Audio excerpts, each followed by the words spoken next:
hadani Rabbi ila siratim mustaqim deenan qiyamam millat Ibrahim hanifa wa ma kana minal mushrikeen. Say, surely my Lord has guided me to a straight path, a judgment established millat, religion of your father Ibrahim, true Ibrahim. He was not from the associates. Meaning, Allah says, command us to say to the people that my Lord, Rabb, Allah has guided me to a straight path. In 5 times on Salah, we say, Ihdinas Siratal Mustaqim, guide us onto the straight path.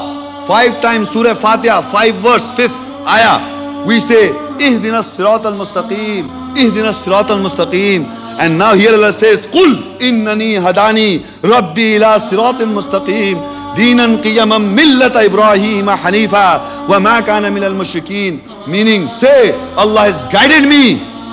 Say, Allah has guided me to a straight path. To a straight path.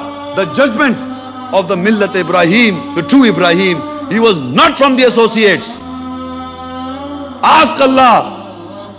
Ask Allah. Then He will give you answer. Qul innani hadani Rabbi ila siratim mustaqim deenan qiyamam millata Ibrahim hanifa wa ma kana minal mushrikeen. Say, surely my Lord has guided me to a straight path, a judgment established millat, religion of your father Ibrahim. He was not from the associates. How many people know this? That how you get guidance from Allah. This is how you become a Muslim.